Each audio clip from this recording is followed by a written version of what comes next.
Have you ever noticed how powerful silence can be? In a world that constantly demands immediate reactions and emotional availability, the simple act of withdrawing can shift the entire dynamic around you. Without saying a word, you can reclaim control over situations, relationships, and even your own sense of peace. When you stop reacting automatically, when you choose silence over confrontation, retreat over impulsiveness, you stop being predictable. And when you're no longer predictable, you become powerful. People who were once able to push your buttons, provoke your emotions, or manipulate your reactions find themselves unsettled. They question themselves. They chase after the emotional responses they once took for granted. Carl Jung taught that what irritates us about others reveals more about ourselves than about them. When you withhold your immediate reactions, you force others to confront their own discomfort, their own projections. Those who relied on your constant emotional accessibility start to reveal who they really are. Some will grow angry. Some will accuse you of being distant or selfish. Some will try even harder to provoke a response. But none of that is about you. It's about their loss of control. Choosing to be emotionally unavailable, even temporarily, isn't an act of cruelty. It's an act of self-preservation. It is a conscious decision to protect your energy, your mind, and your heart. It's about refusing to be a puppet to others' emotional games. Silence becomes your shield, your power. It demands respect without ever asking for it. In that silence, you no longer need to explain, defend, or justify yourself. You simply exist, grounded in your own truth. And those who deserve to be in your life will adapt. They will meet you where you are. Those who cannot handle your silence were never truly present for your voice. Choosing silence wisely is not running away. It's standing taller than you ever have before. From a young age, many of us were taught that being good meant being constantly available, answering every call, agreeing to every favor, always showing up even when we were exhausted. We were conditioned to believe that our worth was tied to how much we gave, how quickly we responded, how little we demanded for ourselves. But the harsh truth is that this constant availability is not kindness. It is a subtle, dangerous form of self-abandonment. Every time you say yes when you want to say no, every time you respond immediately out of obligation, every time you explain yourself just to ease someone else's discomfort, you chip away at your own dignity. Carl Jung described this dynamic through the concept of the persona, the mask we wear to gain approval and survive social expectations. While the persona can serve a purpose, living entirely through it means losing touch with our true selves. When you are always available, you are not presenting your authentic self. You are presenting a mask crafted to please others. And people sense it. They unconsciously recognize that they can take from you without offering anything in return. The more available you are, the less value you hold in the eyes of others. You become a tool, a convenience, a constant presence they no longer have to earn or appreciate. And at the end of the day, you are left drained, invisible, wondering why you feel so empty inside. True self-respect demands that you reclaim your time, your energy, and your emotional presence. You owe no one constant access to your life. You owe no one an immediate reply, a justification, or a sacrifice of your peace. Protecting your availability is not selfish. It is an act of love toward yourself. Only by stepping away from the need to always be there for others can you finally be there for yourself. And in doing so, you teach others that your presence is a privilege, not a guarantee. Every emotional reaction costs you something, not just a moment of peace, but a piece of your inner strength. Carl Jung compared the human psyche to an energy system where every thought, feeling, and impulse either builds or drains our reserves. When you react impulsively to criticism, when you rush to defend yourself against an unfair judgment, or when you get pulled into arguments that don't serve your growth, you are spending valuable psychic energy. And here's the catch. Once spent, this energy doesn't easily return. The modern world conditions us to be reactive. Social media, news headlines, even casual conversations are designed to provoke instant emotional responses. But living in this state of constant reactivity leaves you exhausted, vulnerable, and far from your center. You may notice the symptoms already: chronic fatigue, sleepless nights replaying arguments, anxiety that seems to come from nowhere. These are not random experiences. They are the result of a mind that has been scattered in 1,000 directions, a heart that has been drained by battles that were never yours to fight. Jung wisely warned that what you resist persists. The more you pour your energy into trying to prove your worth, defend your value, or fix situations you cannot control, the more entangled you become. True power, he taught, lies not in reacting, but in choosing when and how to engage. The disciplined mind conserves energy like a fortress protects its resources. It pauses before speaking, observes before acting, and chooses silence when noise would only cause more damage. Manipulative people are masters at sensing emotional availability and using it against you. They don't need to raise their voice, threaten, or even ask directly. They only need to press the right emotional buttons, the ones you've unknowingly left exposed. Every time you feel guilty for setting a boundary, every time you rush to rescue someone from their self-created chaos, every time you say yes when your soul is screaming no, you are being quietly controlled. Carl Jung explained that projection isn't just about what we see in others, it's also about the roles others project onto us. Roles we unconsciously accept. When you are constantly available, you are no longer seen as a person. You become a service, a tool, an emotional vending machine. Those who manipulate rarely target the strong and detached. They target those who want to be seen as kind, helpful, and indispensable. They thrive on your guilt, your sense of obligation, your fear of disappointing. Without ever explicitly asking, they create invisible contracts. You owe me your time, your attention, your energy, and you keep paying, often without realizing how much it costs you. The cruel irony is that no matter how much you give, it is never enough. The more you are available, the more they demand.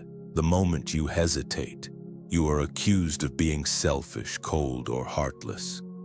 But that accusation is not a reflection of who you are. It's a tactic to pull you back into the old pattern of self-betrayal. Freedom begins when you recognize this manipulation for what it is: a survival strategy of the emotionally immature. When you start setting limits, when you become selectively unavailable, when you stop rushing to validate every need, you force others to confront their own emptiness. It won't be easy. You will face resistance, guilt trips, and emotional drama. But on the other side of that discomfort lies your peace, your energy, and your sovereignty. In a world that never stops shouting, conscious silence is a radical act of power. True silence is not passive or submissive. It is a strategic, deliberate decision to reclaim your energy and presence. Carl Jung believed that real transformation begins when you stop reacting to the noise around you and start listening to the voice within. When you practice conscious silence, you disrupt the emotional games others play. You no longer feed arguments with your words or fuel manipulations with your energy. Instead, you create a space where clarity can emerge, not just for you, but for everyone around you. Silence forces people to confront their own internal chaos.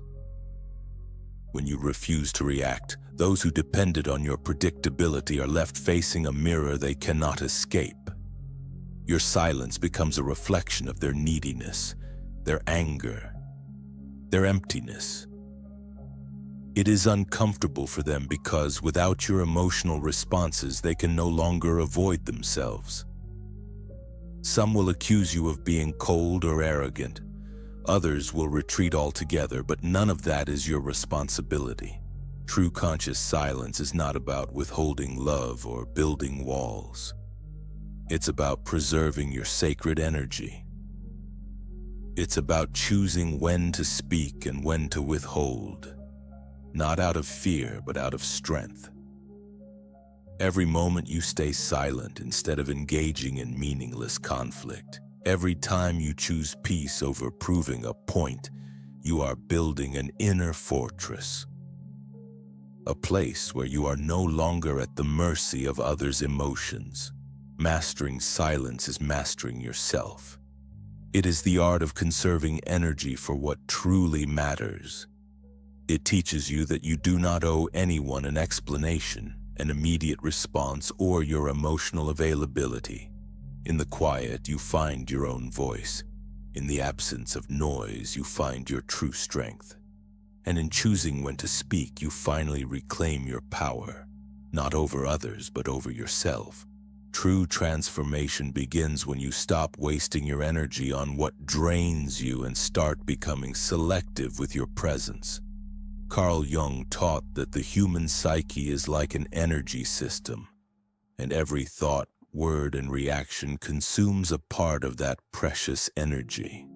When you react impulsively to every text, every criticism, every demand for attention, you scatter your energy thin and leave yourself vulnerable.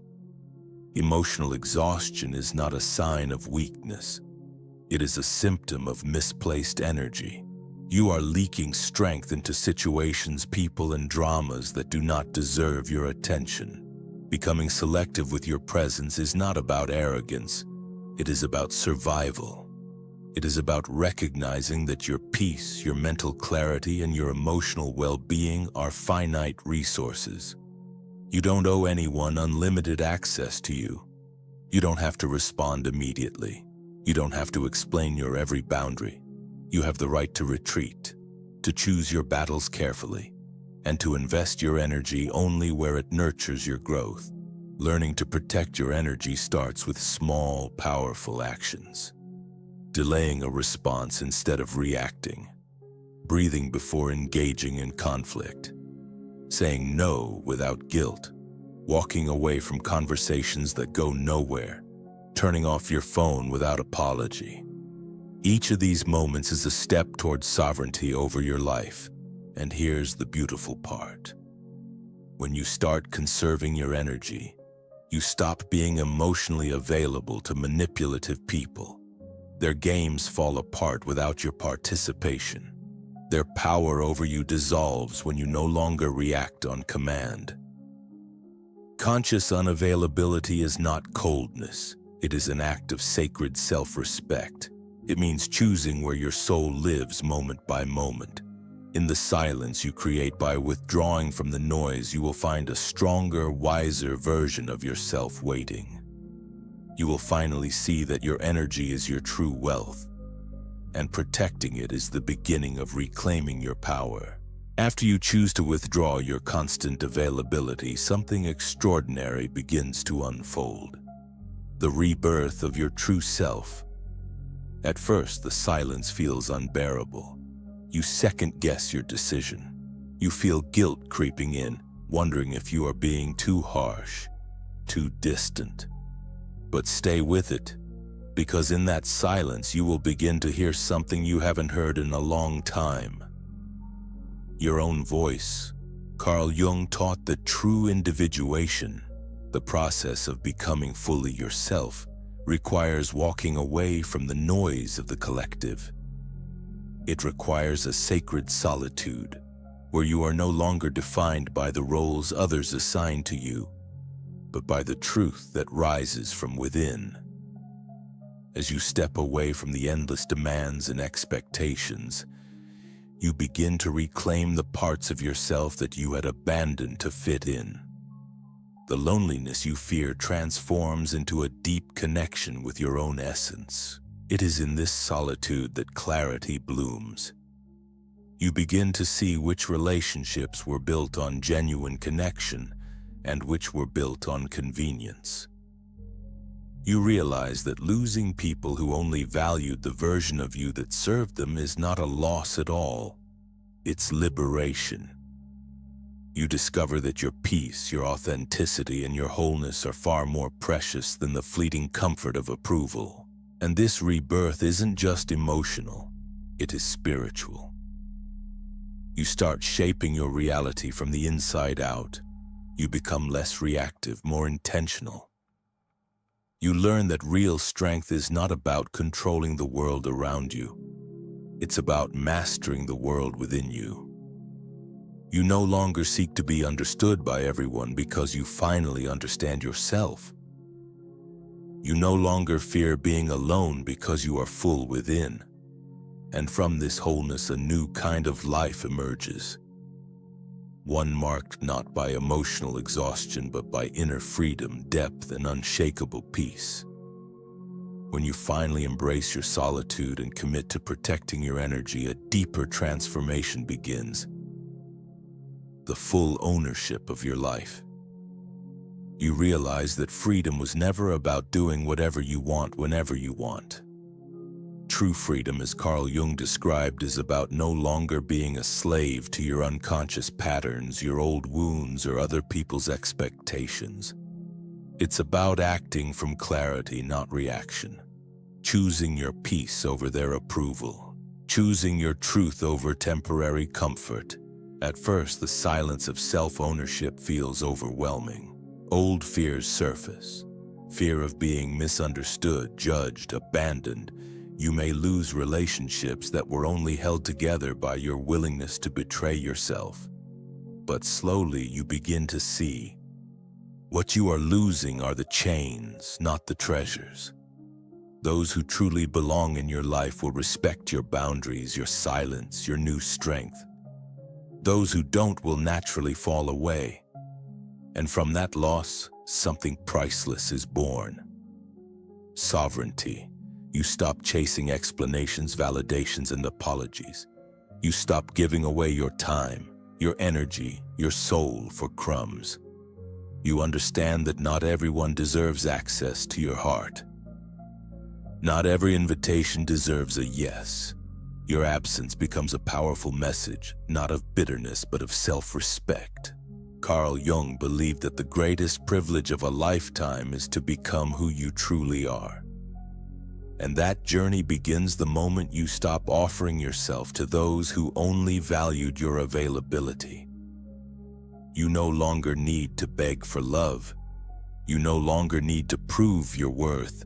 You stand whole, rooted, unwavering. This is not the end of your story, but it's the real beginning. A life lived on your terms, with your energy guarded like the sacred force it is. A life where you no longer merely survive through others, but thrive through yourself. As you walk the path of reclaiming your energy and choosing yourself, you inevitably encounter a profound companion. Loneliness. Not the loneliness of being unwanted, but the sacred solitude that comes when you refuse to abandon your true self for the comfort of belonging.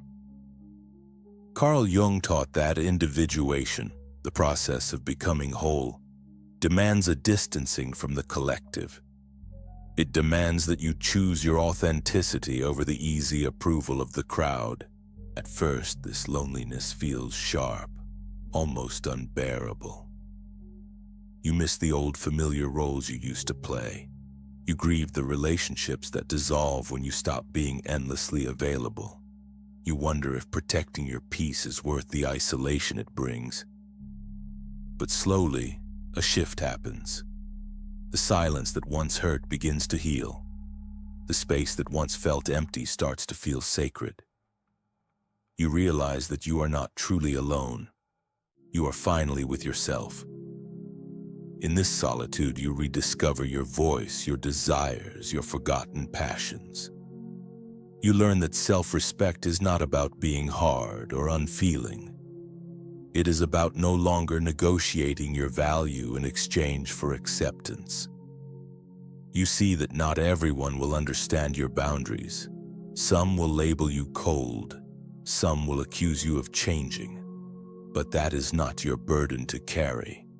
It is the inevitable discomfort that your growth triggers in those still trapped in patterns you have outgrown. True self-respect requires you to be willing to stand alone if necessary. It demands that you honor your energy even when no one else sees its worth. And in doing so, you open the door to connections that are real, mutual, and rooted in genuine love, not dependency. This is the cost of becoming who you were always meant to be. And though the path may be quieter, it is infinitely richer. You are not losing people, you are finding yourself. And in that sacred finding, you are building a life anchored not in approval, but in truth. When you finally stop being available to everyone and everything, a new life begins. One built not on constant reaction, but on conscious creation. At first, the transition feels raw. Silence fills spaces once crowded by noise. Old connections wither away. Doubt creeps in, whispering that perhaps you have made a mistake. But as time passes, that silence begins to soften. It no longer feels like abandonment. It feels like sanctuary. It is in this quiet that true inner freedom is born. Carl Jung taught that individuation demands you step away from the masks you wore to survive. You are no longer shaped by external expectations. Instead, you shape yourself from within. Those who cannot accept your transformation fall away. Those who depended on your constant emotional labor vanish. And what remains is pure, a self no longer diluted by fear, guilt, or the need to be needed. This is the final rebirth, the moment when you realize you were never meant to be available to everyone. You were meant to be loyal to yourself. You no longer accept relationships rooted in convenience. You no longer participate in emotional exchanges that drain rather than nourish. You have stopped offering pieces of yourself to be loved. Instead, you stand whole, radiating a strength that demands respect without a word spoken. Of course, this journey requires bravery. You must endure being misunderstood, even hated, by those who preferred you weak and predictable. You must be willing to walk alone for a season, knowing that it is only through this solitude that real belonging can ever be found. But once you cross that threshold, you are free. Not because the world changed, but because you did. You reclaimed your peace, your energy, your soul. And in doing so, you became a force that no manipulation, no rejection, no loneliness can ever break again. This is true inner freedom, and it is yours, if you have the courage to choose it. As we move through life, many of us were taught that our worth depends on our availability to others, our willingness to say yes, to stay silent, to meet everyone's needs but our own. Yet true peace comes not from pleasing others, but from honoring ourselves. Carl Jung reminded us that individuation, becoming who we truly are, requires courage. The courage to say no, to protect our energy, and to walk alone if needed. When we stop reacting to every demand, we reclaim our strength. When we embrace silence instead of explaining ourselves, we teach others that our presence is a privilege, not a guarantee. In later years especially, protecting our peace is not selfish. It is sacred. We owe it to ourselves to spend our days surrounded by authenticity, not obligation. The lesson is clear. Your life is yours. Your energy is precious. Choosing yourself, even if it means disappointing others, is not a betrayal. It is a homecoming. True freedom begins when you stop seeking permission to exist and start honoring the quiet, powerful dignity within you. It's never too late to choose peace.